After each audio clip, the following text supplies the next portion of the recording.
might surprise a lot of people, but I like her style a lot. It's Arike Agumbawale. I think she has a dope style. Yeah, she has a really dope style. It might be because we kind of dress alike. Like I kind of like her style. I can see that. I can see that.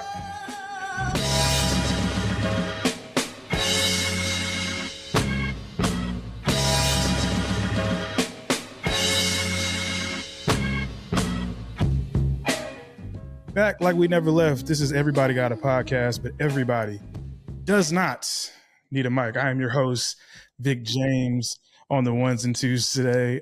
Very special guest today, homegirl of mine. We used to work together actually at Spectrum News 1 in Texas way back when, before she became a whole big star, all famous and whatnot. Visual editor at GQ Sports.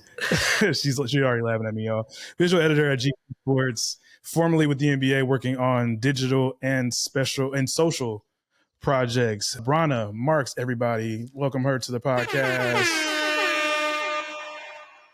Hey, y'all. It's nice to be here. How's it going? You know, life is lifing, but we thrive. We find a way to thrive. I think the one thing, like, we're taping this the week of November 11th for everybody that will be tuning in. And I think the one thing about Black people that is Black people, marginalized groups in particular, but in particular Black people, we know how to like make fun of everything. Like, period. We find joy in chaos. I think that's the one of the biggest blessings of being a Black person, is even amongst all of the the chaos that surrounds us in this world that hates us, we could still find joy, still find laughter. So I do appreciate you being here. That's why I wanted to ask you that, especially being a Black woman right now. I know the shoulders is heavy, so but I try to be a positive light with this platform that I have. So I just really appreciate you taking the time, especially with everything going on. For sure. I appreciate you asking. Yeah. No, I had my mental break last week, so we're on to a new one. Okay. Yeah. We flashing forward around here. Especially, exactly. Capitalism. We gotta keep it moving for real. Yeah. The grind don't stop. The grind does not stop. Look, the grind does not stop. The grind does not stop around here at all. I'm gonna make use of these sounds today. I haven't been using them recently, but yeah, we got a guest today. I haven't had a guest for the last couple episodes. Been just kind of doing some self-reflection a little bit. So I really appreciate you joining. First, I just want to get into the fact that visual editor at GQ Sports. Like, what is that like? Like I've been seeing your Instagrams and all of these, fantastic athletes and hopefully fantastic people you've been covering. So what's that day-to-day been like, and what's the job been like since you started? Yeah, I mean, I've been here for almost a little over 2 years, which is crazy to say because it feels like days and it also feels like decades. This is the first position I've worked in where I felt like I can really express my creativity as a person and really hone in relationships with athletes and other sports partners. So my day-to-day is photo production, but it's also visual quality for the website. As you said, we work together, and that's what I've been specializing in for years now, is digital and social and visual quality. So that landed me at GQ of all places. No, that's live. Like I remember when I you announced that, I was like, that's dope, because like you'd worked at the NBA prior, so it wasn't like you just jumped into it. You had a little bit of a buffer and an experience to kind of get you ready. So what was that time at the NBA like for you, as far as like getting you prepared for the moment you're in? Yeah, I feel like at the NBA was just so much fun because it's like when you say you work at the NBA, people are like, for a team? And I'm like, no, baby, the league, the whole shebang. But yeah, no, that was super fun. Just being around like-minded individuals. Basketball has been my first love. It's still my first love. It's what really brought me into my passion for sports. So to have worked for the league is like, wow, I could check that off my bucket list, like my all-time goals list. Who knows? I may go back one day. We never know. But that was, I worked games. My job was to watch games and to make sure that the app was reflecting the hype that was going on in the games. And who can ask for more than that, Yeah, that's dope as hell. And like going from that's more of a, you know, quicker pace, you know, working Yeah. games and collecting social content, short form content, things like that. What's Hmm. been, you know, I wouldn't say what's been the biggest difference, but for you, like what's been the blessing and the opportunity to get on a more intimate level with these athletes, you know, working at GQ in more of a, you know, intimate setting? Yeah, I will always say like I'm a manifester, and after being behind the scenes for so long in general news and at the NBA, I just wanted to be able to be in these rooms with these athletes and these super inspirational people, and that's what GQ gave me the chance to do. So, anytime I'm in a room with a celebrity or athlete, like it's super humbling to know that one, they're just people, like they're people Facts. who have the spotlight on them almost 24/7, which also is like super humbling when you meet them and they're like nice and generous and collaborative and just open to do whatever and open to have fun, because really when you're on a set for a photo shoot, like the point is to bring their personality out, and you Right. can't do that unless they're comfortable, unless they feel related to, you know what I'm saying? So, and that's always been my goal, is to storytell for athletes, however, whether that's photo, video, journalism, whatever spectrum, whatever medium you want to use. But yeah, photo has definitely gave me the chance to like really shake hands and really say, I'm this person and I'm here for you. What do you need? Yeah, absolutely. Like, and you definitely have that energy. So it definitely, I have a similar, I would say calling. You know what I mean? Like that, getting that one on one time, Absolutely. making that, you know, making that connection. I think that's the beautiful part about humans in general. Like that the connections are, there are a lot more of those than things that make us different. So I think that's the one thing about, especially with athletes like that, people that have risen to those levels, you know, the Mhm. relatability is still there a lot of the time. You just have to figure out where that is. You know, some people, I'm sure it's not there, but for the most part, most people, most athletes, most celebrities are just people, and that's the way you got to approach it. You're back Yeah, on the East Coast. You know, you're I back. am. You've been back for a minute now.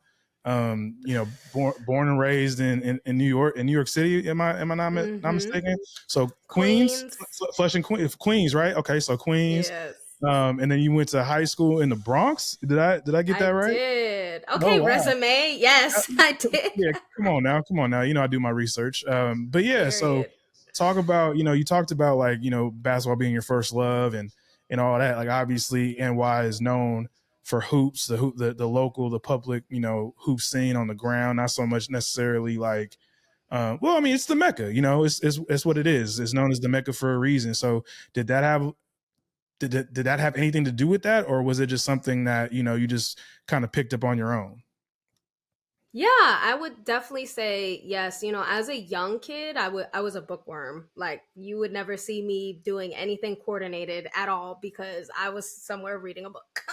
But when I got to high school, I was really trying to, find myself as any teenager is, and some of my friends wanted to try out for the basketball team. Had I ever touched a basketball? No. Did I grow up across the street from a basketball court? Yes, I did. So that played a big part in me, just building community around that. I already had friends, especially a lot of male influence that, they were all basketball players. So when I said, can you teach me a few things? They were like, oh yeah, for sure. We're going to keep you out on the court for 8 hours so you can make the JV team. So that community and that passion just kind of followed through. The team wasn't actually, the team was bad. We was bad. Okay, we was like 2-16. I had some of my most traumatic moments as a just a human and as a basketball player. But it taught me so much about myself, and it taught me that I really appreciate the game and appreciate the mind of an athlete to be able to dedicate yourself to just hard, treacherous work. And then on the flip side of that, like coming into a love for professional sports and actually like watching it on TV and like knowing when the games are on, having a favorite team, a favorite player, and seeing that translate as a like a grown up version, I guess, as looking at it as a teenager. It was like, oh, that's where I want to be, all the lights and all the fandom and all the craziness. And yeah, that's what led me into journalism and like communications. Yeah, so I like to draw a line. So like, first of all, what was your favorite book as a kid? Twilight. Jeez. I mean, I should not That be is so surprised. surface level.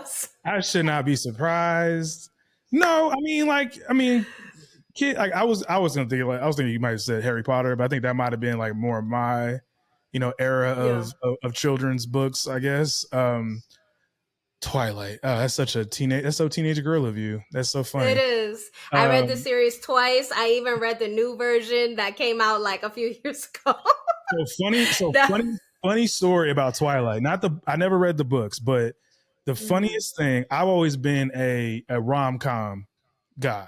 Okay. So like I've always been into like romance and things like that. So it was so funny in high school. I was in high school when the movies came out.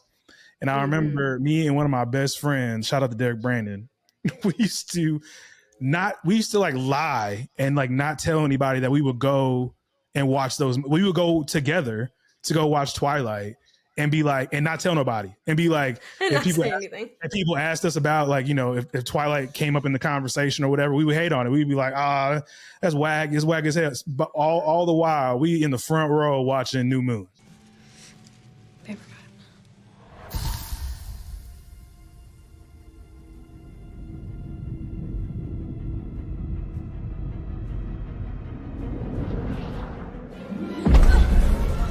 Like that's the funniest thing I remember about high school, me and him, because he's a sap too. Like he's a romance guy as well. So we were caught up in the teen romance of it all. It was so funny that we were just like, we held that basically up until we got grown and didn't get it anymore. But that's just the funniest part about the Twilight sagas. On that note, not a smooth transition at all. But you obviously, you picked it up and you had that line of getting into basketball yourself, and then you started picking it up on your own. Did your family, were they sports people, or was it something that you just like, once you picked up basketball, you just naturally started paying attention to it on your own? Yeah, no, I'm very much like the black sheep of my family. At least my immediate family. Like my mom didn't play sports, my dad didn't play sports. My aunt did play softball and she has a few trophies. So that's probably the only influence I saw of sports like in my family. Especially like my parents were, I guess, older, you can say older than most parents. So growing up in that generation, it wasn't really like a thing to have Black women have always been an influence in my life. That's kind of like my nucleus of my family. And they weren't really looking to sports, but thankfully they gave me that opportunity to discover that about myself. And they were totally like, yeah, sure, let's do it. I was terrible. I wasn't great, but came to a few games, burnt me my jersey or whatever. And they were like, yeah, find yourself. And that's what led to this. It's crazy to think.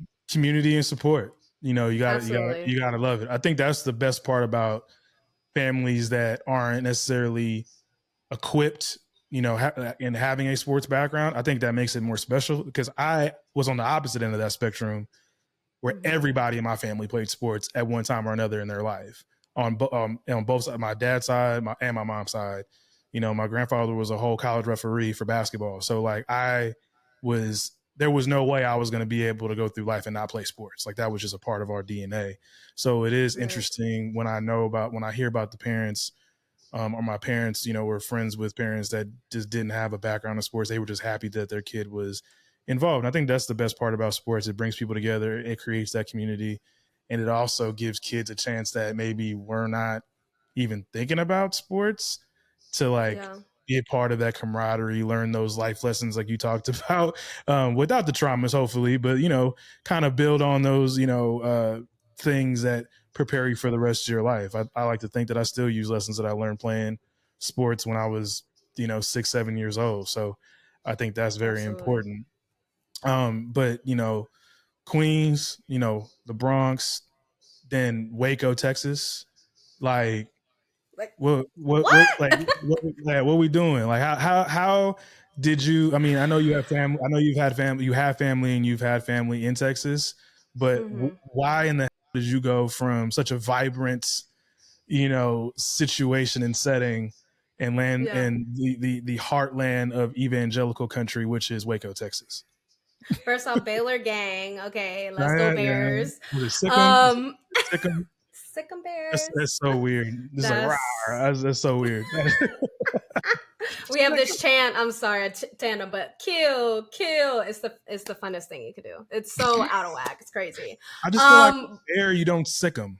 You know what I'm saying? Like, yeah, you bring your claw across your chest. They have a whole initiation process where they teach you how to do a sikkim. You have to bring it up like you're about to like slay somebody, and then you bring it down full no, I arms. get Like, it. Like, I'm just saying, as far as just like a bear, like you, like I feel like Sikkim means, you know, kind of like a dog, like go get him kind of thing. I don't know. Like, it's just kind of one of those things. I was like, that's interesting that they would say Sikkim, but you know, it's a, you know, school's been around forever, so I can't call it. thank you, thank you. So, no, But no, that's really much. one of the reasons why I went there is because of Okay. traditions. I really love a good like community tradition vibe where it just feels like there's so much history, and you know all of these people had to align in the universe for you to like land there. But growing up in New York, it's like I always say there's no place like it. You have to visit it. You're probably either gonna love it or hate it, no middle ground. I'm really glad for who it made me and how it helped me grow. But I was just like, all right, what else? Because I'm kind of like over it. That's how, That's and then I fair. landed right back over here. But still, Well, yeah. Like I'm, you know, being from Southern California, I was the opposite. I would have never left if college football mm, didn't take me somewhere else. But I'm glad it did. You know, I'm glad that I ended up, you know, I was kind of in the same situation. I went to the middle of Kansas, you know, when I went mm, to college. So like a drastic change. But I tell people all the time, it made me a better person. Like it rounded my worldview a lot. Like it really allowed me to see how the other half lived, because I went to a very conservative Catholic college. I mm-hmm. played for very old school, you know, college football coaches, like, you know, your Bobby Bowden type guys, like real life. So it really added perspective that I feel like was needed, you know, moving forward. So I think that's important for a lot of people to kind of get out of their bubble, no matter what it looks like. But Absolutely, you know, Baylor has a rich sports history. It's very much interwoven into that community. So what was that like being a part of it when you're there? Because you know it's, you know, not always known for winning. You know, basketball has had its moments. You know, women's basketball, men's basketball have their moments, but by and yeah. large, you know, the school isn't really known for championships and things like that. So what was that part of, you know, your experience like at I Baylor? wouldn't say too much on Baylor. I mean, granted, you're not wrong, but I'm gonna say you're wrong just because I'm a Baylor Bear. You got But to. You got I would say there's also like a lot of amazing individuals that have come out of Baylor that are to. athletes that Yeah. like may have contributed. Like, you know, when I was entering Baylor, it was post RG3. Like Right. RG3 had just won the Heisman. He got drafted number one, whatever it was, and you know that put Baylor even more on the map. Then you had the era of Brittany Griner. I was there for that whole era, the That's dope. championships, Kim Mulkey, like that whole. I mean, it was insane. I also got into track and field, which I would have never been a thing. Like me going to college in New York or the Northeast, like track and field is very much a big Southern thing.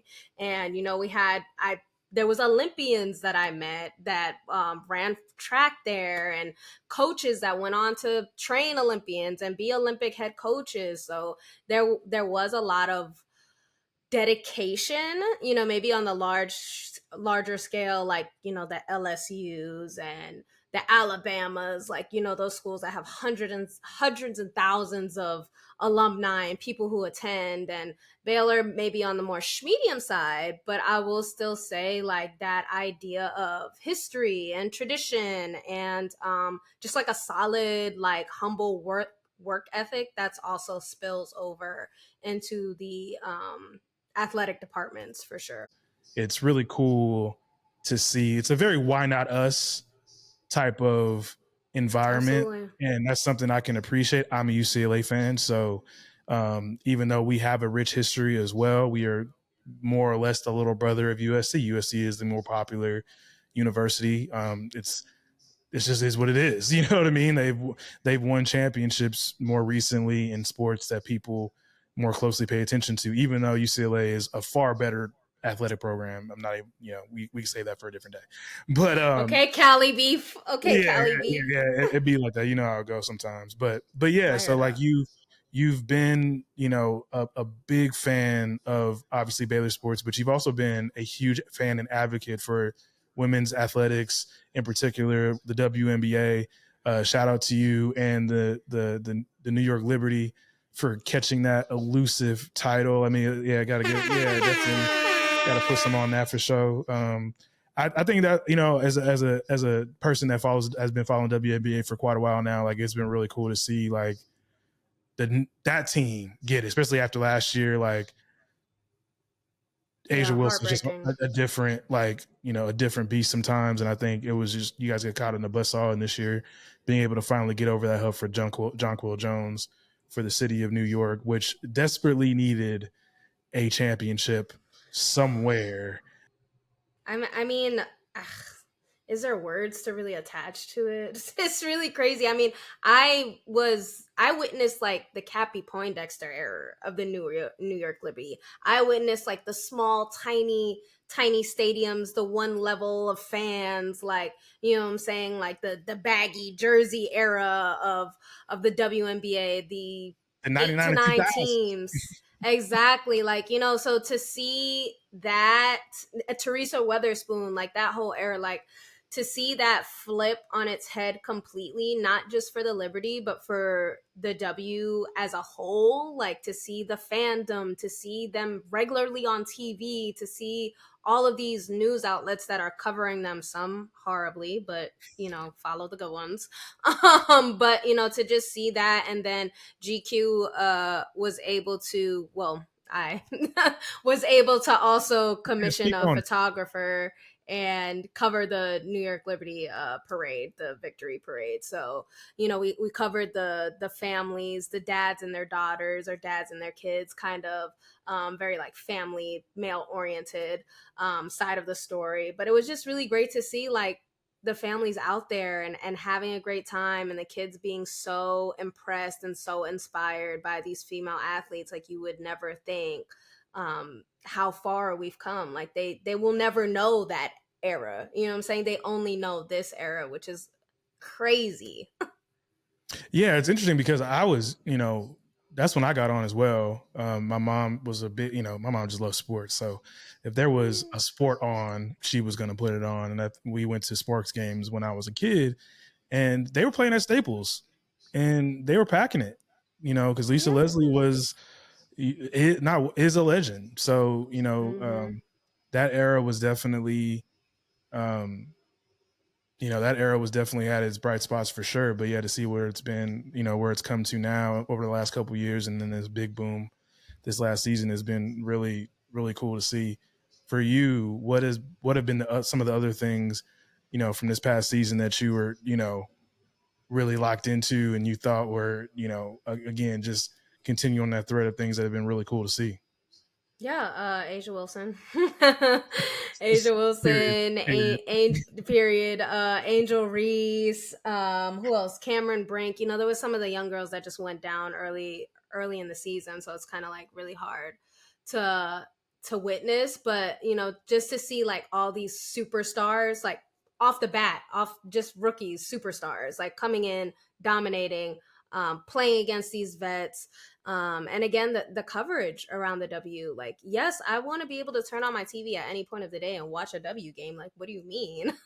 Like, that is exactly what I want. I want to be able to watch it on Amazon, Netflix, TNT, ABC, NBC, whatever channel. Like, yes, give me the game.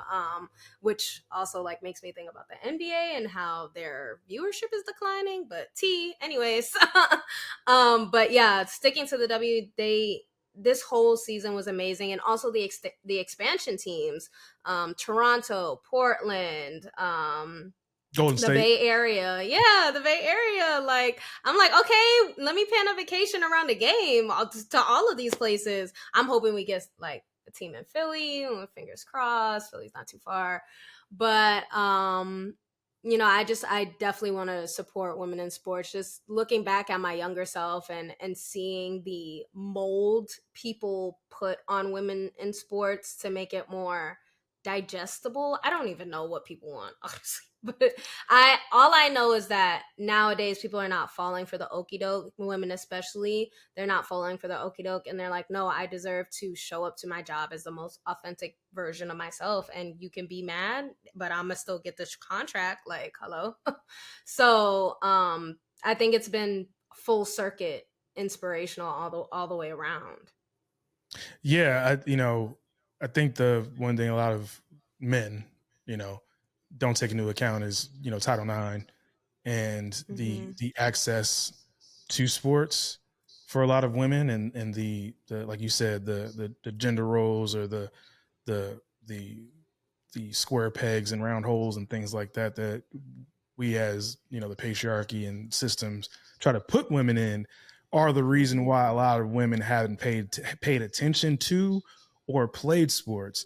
So I think that's something, like, I always like to remind people, like, this is not something that happened in a vacuum. These are not things that have happened in a vacuum. So to see, people like, my father, who's 65 years old, who is sitting glued to his television watching all of the WNBA games on, like, Ion, this year. Like, I was like, Yes. me and him, our first episode of the pod, he's talking about Dewana Bonner and Alyssa Thomas, like, people, like, women that don't, get enough love, in my opinion. So that's been the cool part. Obviously, like you said, the black women and the people that have been covering the W for years. I like to give them their flowers any chance that I get, because they're the reason why this momentum has been building, and they're the people that cover this responsibly, especially when the people that, I have my gender identity get involved in this coverage. It's something that we have to ground ourselves in a lot, and how to do this respectfully when people have been in these spaces for a while. But yeah, like Rukia Jackson, shout out to her.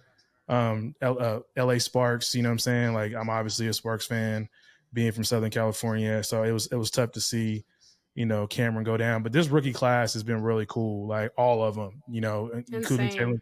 including Caitlin Clark, but like all of them have been a reason for this boom. And I think that's been, and not just them, like the women that have been drafted early in the last few drafts, the Sabrina Ionescu's, the Kelsey Mm-hmm. Plums, the Aaliyah Bostons, like, that's been the groundwork has been being laid for really for a long time, but really in the last 5 years. So I think that's been the coolest part for me, because I just love sports, and I think that women, um, a lot of the best women that I've, a lot of the best athletes I've ever seen in my life have been women, Women.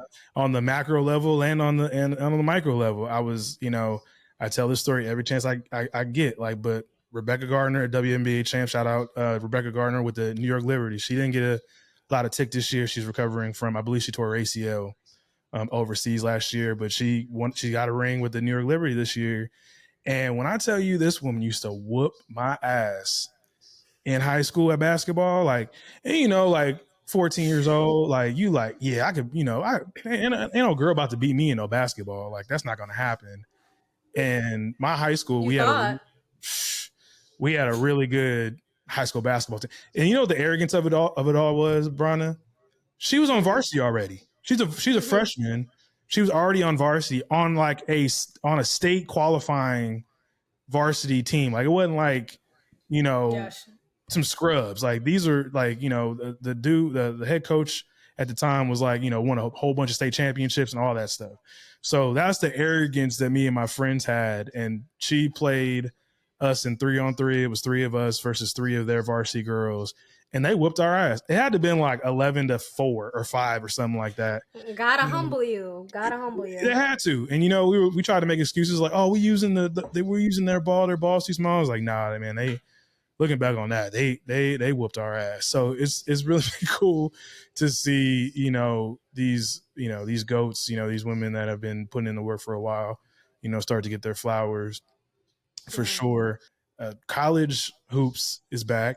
I'm a big college hoops. I'm a college sports person in general, but I Yeah. love college hoops, and I think the one thing about the WNBA, the W has the biggest springboard for the growth there has been an uptick in interest in college hoops for women. So just Mm-hmm. kind of want to get your thoughts on, some things you're looking out for this year, and how have you been following along with the South Carolina Dawn Staleys and the Gina Uriemas and the Juju Watkins of it all. Like, how has that been playing in your world? Yeah, again, like it's just kind of that pipeline, right? Like the W is bringing in these stars, and these stars are becoming stars because they want to get to the W. Like, hearing that Juju Watkins is getting her own docu-series, like, yes, I'm tuning in, girl. Let me know when it drops. Seeing the Paige Beckers of the world like get their spotlight after some of their seniors are gone or people are drafted away, and Dawn Staley still undefeated, period. Like, so it just kind of like, wow, the storylines are storylining, and it's just hard. One is hard to keep up, which I love, because before it's like you're getting all these little trickles of information, especially for women's sports and women's college basketball, and now it's like always in your face. It's like I'm getting like 7 alerts for the same thing, and I'm like, okay, everybody's hyped about that, as they should be, because they deserve the spotlight. Like, that's how it should have been, regardless of the fact. That lets in more trolls and more misinformation. But on the flip side of just being able to celebrate them as successful human beings and successful athletes, like, yeah, I'm here for all of the storylines for sure. Yeah, the parody of it is what I love, because I mean, we're both old enough to remember a time where like it was UConn's championship to win every year, and Every like, year. and Tennessee or Stanford or somebody would like sneak in there every so often, but it was their title to lose every season. So even Mm-hmm. though South Carolina is still dominant, obviously like you said, still undefeated, and they have a really good roster coming back again this year, which is insane. There's Mm-hmm. still a lot of parity. There's still a lot of teams out there that have a legit shot to win a national championship. So I think that for me as a fan, I just love that, because to be honest with you, that's why I tuned out for a long time, the college game, because I just didn't see a reason to watch, because I'm like, UConn's going to win. I'm like, they got the best. They have all the depth. They have they have all the all the McDonald's All-Americans and things like that. So it was kind of just a foregone conclusion that they were going to win. So now Yeah. seeing Juju, an LA kid, stay home. She could have went to South Carolina. She could have went to UConn. She could have went to Stanford. She could have went anywhere, but to stay Mm-hmm. down the street from where she grew up and hoop. And they got Kiki Irif. Let me make sure I say it right. Irif, Avusa? no, Iriafen. Okay. Kiki Iriafen. She's transferred from Stanford. Um, Mm-hmm. girls that can hoop everywhere. UCLA. We got Lauren Betts, and she's a dog, and she's gonna be a problem in the league. So it's just been really cool to see the parity, for sure. You move back to, was it New York? What was that, like 3 or 4 years ago that you moved I think back to almost NY almost 4 years or moved ago. back to the East Coast? It's weird. Actually, it has been 4 years because it was during the pandemic. I moved November 2020, I think. Okay, so yeah, so Yeah. what has what are the biggest differences between the East Coast, New York, and Texas? Like, kind of encapsulate that for me. Yeah, I mean, thankfully, when I moved back, I was able to move to Jersey because, Yeah. again, I lived the New York life. I was like, okay, I don't want to live there, but I want to be close enough to be mixy sometimes, So, I would say really the big difference is pace. Like, Texas is much more slower. People are gonna stop you to have a conversation. It's just the culture is extremely different as far as like pace. New Yorkers, I always hear people say like New Yorkers aren't rude, they're just busy or focused, which is true because Oh yeah, they moving. there's so many people in New York City. It's just like all you should be doing is focusing on yourself, because if you focus on everybody else, you are going to have a panic attack. Like, it's, it's too much. So you have to be in your zone, headphones on, looking at your phone, on the phone with somebody else, whatever, because there's like so much stimulation in New York City. And being able to commute to New York City only a few times a week, like, I'm grateful for that, because I'm in a time in my life where I do want to slow down. Like, I do want to pump the brakes a little. I do want to enjoy my own space and my own peace. So to be able to live the commuter life, I've always been a commuter, even since going to high school in the Bronx, when I commuted from Queens to the Bronx. So I'm not afraid to get on a train or hump on a bus to get to where I need to go. But just know when I come back home, it's quiet. Okay, it's peaceful. It smells good. There's no craziness going out on the street. All right. Yeah, you got a incense or a candle lit, and got your cozy drink, whatever that looks like for that evening. I am Exactly. 1,000% in support of that vibe for sure. What is okay? I'm gonna ask you some quick hitters about the culture, some cultural differences. All right, so best food or type of food that you can get in New York, and the best type of food you can get in Texas, in your opinion. So corny, but pizza. I'm gonna die on New York City pizza. Okay. I'm gonna die on that sword. But in Texas, I mean, Tex-Mex. Bruh. Oh, I know that's horrible. I really don't like Texas barbecue. I'm so sorry. Oh, I I'm don't not. like. Okay, I don't. I think somebody made that up. Yeah, somebody made that up and was like, "Yeah, Texas is the king of barbecue." Like, I will say Houston barbecue is good. Houston barbecue is good. I do like Houston barbecue. Okay, every city has its. Yeah, I can believe that. I would say Cajun food for sure. Like Okay. that Louisiana Texas relationship that be going on between the crawfish boils and Yeah, just like kind of like soul comfort food for sure. For sure. And I would say the quality of the food in Texas is just better. I think it's just okay. being close, neighboring Mexico, where they really grow everything fresh, straight up. Like, I miss HEB. Breaks my Yo, heart. I look, miss HEB.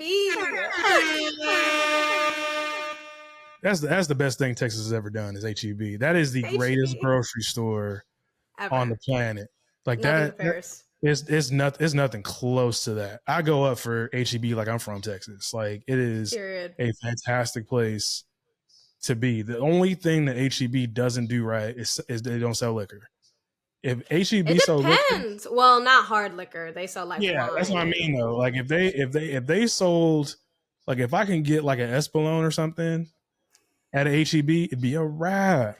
that's not Texas though. Texas is, very conservative. They like, we're not gonna In sell some liquor ways, in our I get the reason supermarkets. why it's so stupid is because I can go to the bar at the same, like, on a Sunday I can go to the bar, or like, yeah, it's just silly. Like, just sell liquor in the grocery store. Like, pretty much every other conservative state does it. Like, that was the trippiest part of my moving down here. But yes, But HEB, absolutely. you can't buy liquor until noon on Sundays, which is always insane to me. That's also terrible. Like, what? Okay, Texas. Like, I'm trying to get brunch going early. Like, what are we talking about? Like, I gotta wait till noon. Like, when They will I used to work at the CVS across the street from Baylor, and I used to have some people coming in when we opened at 8 a.m. Like, let me get all, and I'm like, no, you cannot do that. Sorry, come back at noon. And that was another trip. Be like going to HEB and being there at like 11:45, and then being like, you got to wait 15 minutes. And I was like, are you serious? And they're like, oh yeah, like it's a law. And I'm like, yo, that is wild. And I'd been here for a while too. That was like maybe during the, like, it was when me and Jordan lived together. So it was like maybe like 2018, 2019. I went to HEB like around the corner from the crib, and I was like, are you serious? I can't get champagne right now. They're like, nope, you gotta wait 15 minutes. I was like, wow. My favorite pizza is really good. That's not over. Like, people will say that's overrated in New York. I think the pizza in New York is great. Because you have like real life Italians, everywhere in New York. So in every borough, in Jersey, wherever. So like, it's really And it's good. just a staple. Like, you have to do it good. If you're gonna do it, you have to do it good. So Facts. And I love the Caribbean food up there. I think that's the like I've never been to the Caribbean myself, but it's definitely something I'm trying to go there for my birthday this year. But the Caribbean food in New York is insane. It is so good. And I was like, that Yeah. was the biggest takeaway with food that I had there for sure. Um, Getting into, still cultural stuff, a little bit, I guess a little bit of both, down and up, Meg Thee Stallion. I know you're a big Meg Thee Stallion fan. Yeah. She has to just drop some summer heat in the middle of like, as we getting ready for winter. She just dropped a summer banger.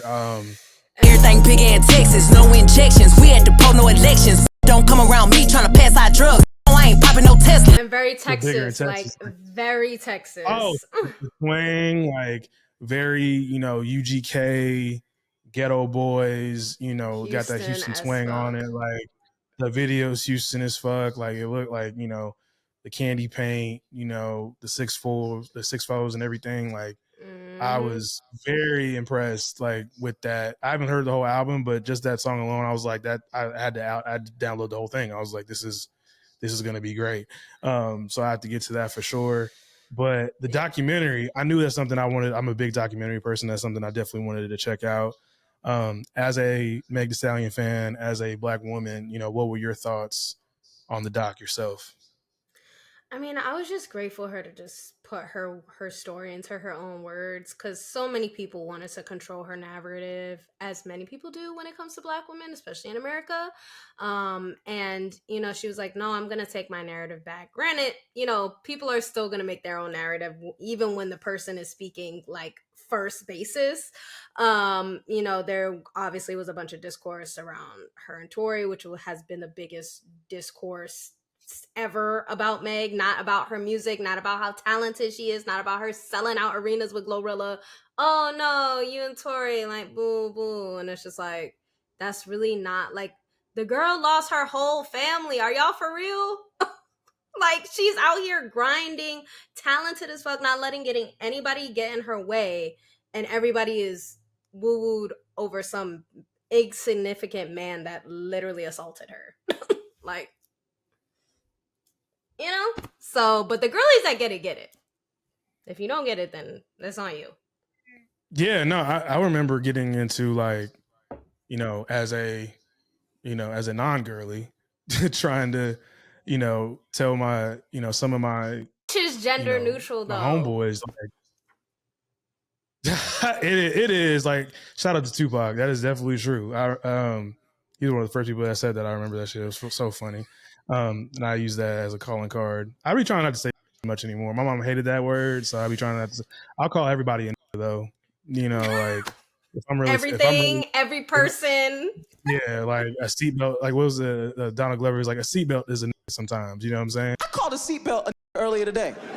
I called a seatbelt the N-word. I was putting on the seatbelt and I was like, come on, if you don't, I called it. But yeah, it was definitely one of those very weird conversations that I had with certain Black men about it. And I've never, I think for me, I think a lot of these discourses that are funny to me is that I'm not a big fan of the person in the middle of it. So I'm able to get like a full prism, because at that time when the whole thing went down with Tory, I wasn't a big Meg Thee Stallion. I wouldn't even say I'm a diehard Meg Thee Stallion fan now, but I do like a lot of her music. Like I think she's a really good rapper, and I love hip hop. So naturally, and I love Houston hip hop. So naturally, like I just kind of gravitate towards that sound when I hear it. So that's something that I've always appreciated about her style. Like she's a very good rapper first, but I just never had the knowledge of the catalog to really call myself a fan of Meg. And I've never really been a big fan of Tory. So when everything went down, I was just completely like, okay, what are the facts of what's going on and everything like that? And I've always been big on, believing women, as much as I can at the surface. And if falls back, then that's fine. Like I don't really care. Like it's not that big of a deal. Like I don't think it's this big culture war every time a situation happens with a man and a woman. I think that you could allow things to play out, and then that's just kind of the end of it. So it was really cool, like you said, to see like the intimacy of it, her bringing those walls down, because again, like when your narrative hasn't always been yours, it's hard to still put yourself out there and to be vulnerable in that space. So I do appreciate her for that. And it was a very beautiful documentary, very well shot. Very. She spoke, candidly and openly about all of it. So at the, very least, I think that's something that, we as people can learn a lot from, because we all like to pretend, on social media, with our platforms and things like that, that we kind of have all this figured out, and we don't. Like, grief is serious, loss is serious, your mentals are serious. Like, things are going to come at you really fast, once you hit adulthood and you're doing this adult life. And I think that the best we can do is just that. And I think that I really appreciated the fact that she allowed us into that world. Again, not an easy transition, but, moving, back into some lighter things, even though I like to end that on a lighter note and a high note for sure. Again, you work in New York, like you work in New York City, the fashion capital of the world, working at GQ Sports, which is insane. I don't know if you've ever like really sat back and thought about that sometimes, but like you work for one of the most predominant fashion magazines in the fashion capital of like definitely the United States, but for a lot of people would say the world as well. What's it like walking down the streets of NY? Like, is it just a fashion show runway every day that you go to work? I mean, I would say like I said before, New York is very heavy on the individual. So people are not afraid to wear whatever the hell they want to wear. And I would say the concept of fashion and style is very like as two sides of the same coin. Like, you can be stylish and then your style can become fashion, but you can't like flip it the opposite way, if that makes sense. Like, you can't take fashion and make your own style and then like mess up the vibe. But it's just like in New York, none of that matters anyway. Everybody, like, people could just walk out the house and put four layers on, and they're like, oh yes, fashionable. Like, they can have 3 layers of thrifted things, and one thing is like very old, very archival Marc Jacobs, and you would never know. And as me, like, coming from a very like sports background, who I'm like, I could throw on some kicks and a t-shirt and be fine and be comfortable and also still be fashionable or stylish in a way. But when you get into like the fashion history of it all, like GQ is not only GQ, it's underneath Condé Nast that owns Vogue, that owns Teen Vogue, and all these fashion brands and all these like culture brands, and you're like influenced by that. And then also like working with athletes, seeing the fact that they're also influenced by all of that. But to circle back, yes, New York City, I wouldn't say it's like walking through a fashion show, but I would say like if you're looking for inspiration in your style or for your closet, yeah, go just roam around New York City, because I bet you will find your inspiration and your muse. Yeah, because my cousin, she lived there for a few years. She's from the West Coast as well. She lived there for a few years. I obviously know you. I know people that live and are born and bred in New York, and I be seeing y'all's stories and posts and things like that when y'all just be out in the city and stuff. And I'll be like, yo, that's a bunch of fly motherfuckers. It's like just beautiful Black people just dressing, fly as hell. And, and it's as somebody that loves fashion myself, it's just fun to look like, just fun. Like, it's just fun to see and, catch vibes and like, okay, maybe that's something I might want to try and add to my repertoire. I kind of keep my shit real 90s. So, real West Coast. So like to try to like broaden my perspective on colors and styles and all that good stuff is always kind of cool to check out. And on that note, as you talked about GQ Sports and these athletes, top 4 fashionable, who got that drip? Who are the top 4 athletes, that you've covered or, maybe not covered, that you've seen that, have the most drip? Yeah. Also, before I answer that, I will also say like the idea of fashion and style in New York City is very much a confidence thing.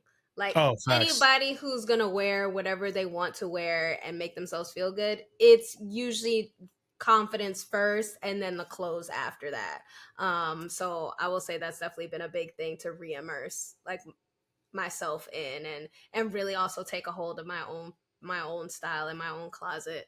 But yeah, athletes definitely inspiring, always with a tunnel fit, always with a catwalk. Like everybody's like into what is the athlete wearing to the game. But top four, when I saw that question, I was like, oh my god, this is so hard. It But is. I It would is very hard. say, yeah, first one that came to mind was Angel Reese. I think she Okay. just again confidence. Like she's like, yeah, I'm So gonna would wear she be this, four? and Would she be four or would she be one? ooh, let's say between one and two right now. Okay. All right. All right. Between one and two. I'm I'm gonna a come back on it when you name the rest of the list because I'm gonna put yeah. the graphic up. I gotta be able to put exactly which person. But go ahead. Okay. I'm gonna name two women and two men to make it fair. Yeah, yeah. I did the exact same thing. Lewis Hamilton. Ooh, okay. Yeah. Honestly, okay. Going F1. Let me name my the rest of mine. Cameron Brink. Okay. She's a model IRL, like, and a basketball player. It's really crazy. I'm like, girl, how can you be this fly? Like, how did that all fit into that body? She could be an Olympic swimmer, a volleyball player, a model, or the starting center for the LA Sparks, which she is. Okay. And by like relatively working with also Stefan Diggs. Yeah. Yeah. Yeah. That's been one that has not surprised me, but the NFL, tunnel walks now have kind of not overtaken, but they've been on par with the NBA tunnel walks. Like those are, NBA was the ones, that always kind of got that attention. But now you see how guys showing up to the NFL games and it's like, all right, they got that shit on low key. Like, and I love, that's cool. Like as a, former football player, like I love that. Like, I think that's really cool. Okay. So we got Stefan Diggs, Cameron Brink, Angel Reese, and Lewis Hamilton. So you got to rank them now. You got to give me a 1 through 4. Stressful because they all like. I will also say like another thing about style and fashion is you really have to know your body. Like if you're not wearing what is like reflective or just like in line with your body shape and how you feel and how you walk and whatever, like it's really not gonna work. So I have heard some hate about Lewis Hamilton. It's like, oh, it's so typical. It's so like, no, honey, he's dressing for himself, and that's what makes it that's what makes it like I have never seen a picture of Lewis Hamilton where I'm like, you messed that up. Like, so maybe we'll put Lewis number one. We'll be controversial. Okay, all right. So Lewis number one, Lewis number two. Oh, it's Angel Reese, right? No, actually, I'm gonna move her down to 3, and I'm gonna put okay. All right. Cameron. Okay, so you got Lewis, you got Cameron Brink, Angel Reese, and then Stefan Diggs number 4. All right. Yeah. A lot of people have him as like the best dressed in athlete circles. So I can appreciate the it's hard to rank them because they're all great. Like, this is more of just like, fun. It's not actually like, oh, this person dresses better or whatever. I got some. I kept mine like I did the same thing. I did two men, 2 women. Number 4, I went with Jazz Chisholm, the New York Yankees third baseman, Jazz Chisholm. He's more of a function over form kind of guy, and he just has that swag. You know what I'm saying? Like, being from the Caribbean, from the islands and everything, like he just has like that swag that baseball doesn't really have a lot in their tunnel walks. And I feel like he brings that a lot to that, archaic ass league. So I think that's really been cool to see him, like even back in Miami, and now that he's in New York, getting more attention for it. And his sneaker game has always been top tier. Like he's always been like, I think he's Jordan Brand signed, so like he gets all the Jordans and all that other P's and all that good stuff. So I gotta rock with him. Bron, he keep it simple, but he keep it player. You know what I'm saying? Kind of the same thing. Like it's a function over form thing. But he's very much he's adapted with the times, like being a guy that's 40 years old. He don't dress like he's trying to dress like the young kids. Like Unk. Yeah, he don't dress like Shannon Sharp. It's not a lot of tight fit. Like you said, he knows his body. He's not like a lot of tight fit clothes and things like that. So I've always liked his style, and how I've liked how his style kind of represents the transition of the league, up until now, just kind of a, more of a button up, post, Allen Iverson rules and guidelines all the way up into now, where guys are able to, be professional, but still, rock their styles that, appease them. So I think because the NBA, as I'm sure like it can get kind of crazy with the styles, like, and they try, like you said, like sometimes about trying. I think that's the one part about fashion I'll never understand, like, but the experimental part, yeah. I was like, that's why I didn't name any NBA players, because I'm like, y'all be hitting and then y'all take one hard left, and I'm like, why would you? Like, I almost said Russell Westbrook, and I was like, he be experimenting too much for me to put him on my he got top some bad four. fits. Same thing with Kuz. Like, Kuz got that shit on sometimes, but then he'll wear a baggy sweatshirt when you can't see his hands. You know what I'm saying? Like, it's like that. You're like, oh man, why'd you do that? You know what I mean? Exactly. Why are you wearing a Dr. Seuss sweater? You feel me? So, but yeah, I had to put Braun in there, and then top two, number 2, Asia Wilson. I put Asia on there this year. She, like, there was a couple times I was watching the game. I was like, damn. I was like, all right. I was like, hell yeah, Asia got that shit on. You know what I'm saying? So yeah, Asia Wilson, and she, she diversifies. She'll go sporty, and then she'll like, wear more of a club fit. She'll glam up a little bit. So, like, I can appreciate the diversity there for sure.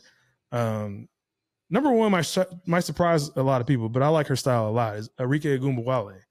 I think she has a dope style. Yeah, she has a really dope style. It might be because I kind of dress alike. Like, I kind of like her style. I can see that.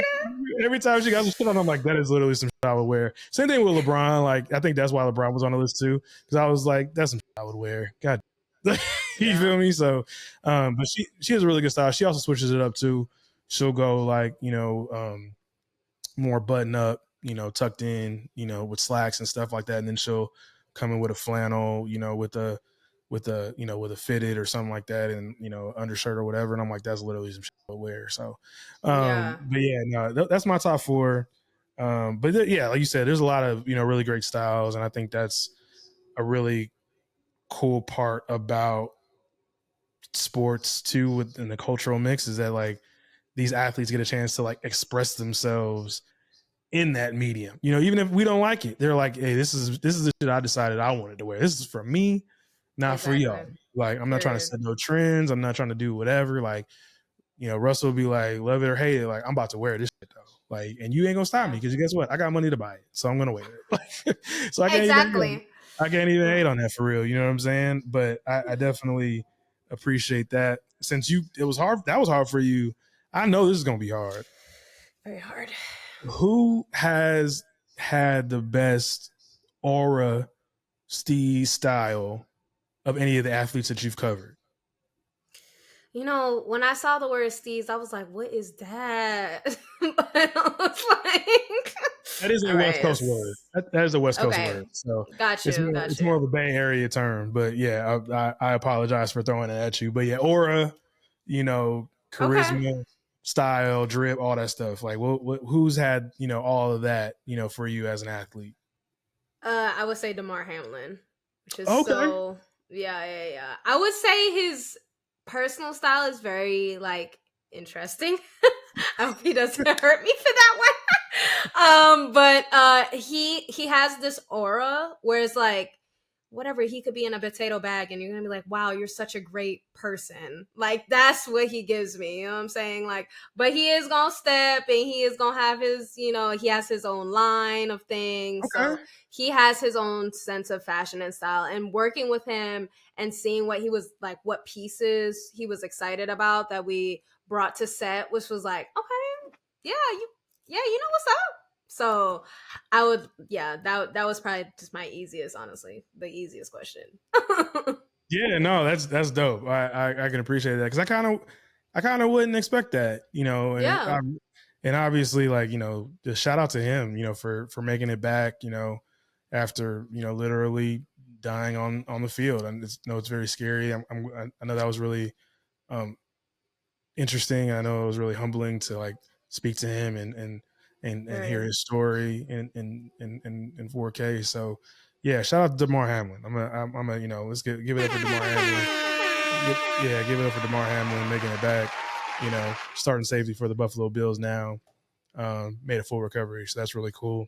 Gonna wrap it up Absolutely. here. This has been a fantastic conversation. This is, if you guys haven't figured it out by now, this is how these conversations usually go when me and Brauna get together.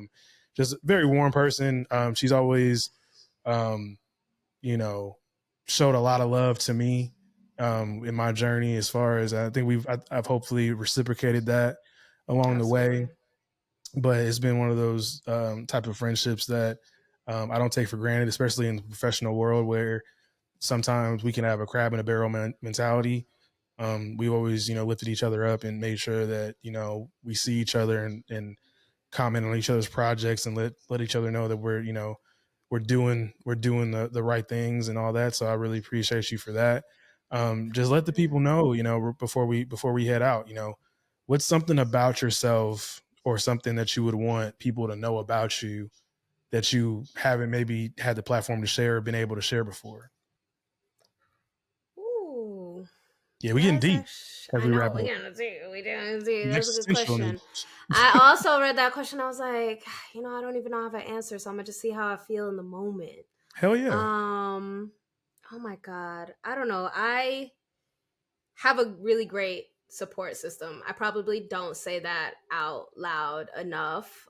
Coming back to New York, where like New York, New Jersey area, where it's super nostalgic, and having friends like you who are still in Texas who keep up with me and like really, yes, no, for real. Like I would not have been able to make it this far, one in life, in my professional career, in my personal life, without the community that I have been able to nurture, and that nurtures me back. So thank you, and thank everybody who's out there who's been part of this journey, just supporting me. Like I really wouldn't have been able to do all of this without my people.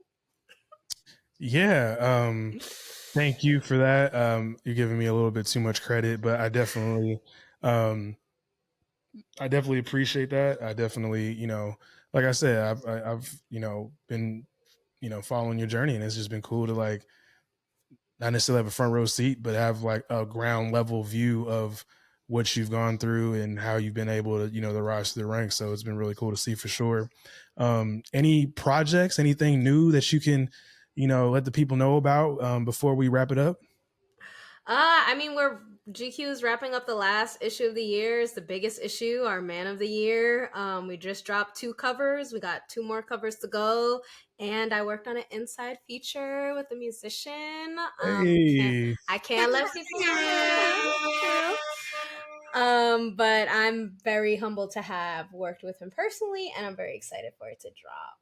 All right, so we get a little bit. Can we get some hints? Are hints out of the realm, or is that too? Would it be too much? Like, will we get it if you gave us a hint? Type shit. Yeah, I can't give you too much of a hint, but I will say our theme this year is very Americana, very cowboy. So Okay. All right. So keep that in mind, y'all. When is that? When are those dropping? When are those dropping for everybody that's listening?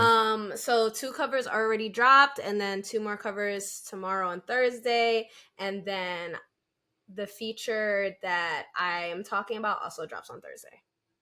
Okay, so by the time this airs, those will be out on GQ Sports. So make sure you tap in with my girl Breanna Marks on that. And as as we wrap up, I like to give space to tell my guests that how much I appreciate them. And again, like we've kind of hit on this a little bit already, like watching you go from working in digital at Spectrum News to the NBA, making the decision to take the leap and go back home, where you have that support system, and to go working at the NBA and now working at GQ Sports. Like from the bottom of my heart, it's just been a beautiful thing to watch. I've been, the work that you've been doing has been amazing. And I just I hope that you are present in those things as a Black woman working in sports. Hey, and Black women and women know sports, they cover it, get used to it, get that shit in your head. You feel me? So like, this is one of them. I'm gonna do my best to try to platform as many Black women as I can. So I really appreciate you being one of the first to lend your voice to the content for sure. So excited to see what you have for us in the future. And again, everybody that's listening, make sure you tap in with her. Let everybody know where they can find you and all that good stuff. Yeah, I'm at the real Brauna across all socials, Twitter, Instagram. Yeah, she's big enough to she's had some fakes. Just let everybody know.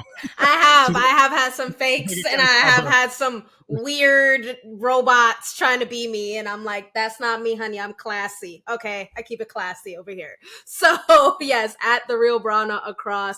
Not only am I the real person, but I am real. So hence the handle. There you go. Again, thank you everybody that have liked and subscribed the content. Make sure we can get some more subscribers on the audio. You can find us on Apple, Spotify, and YouTube.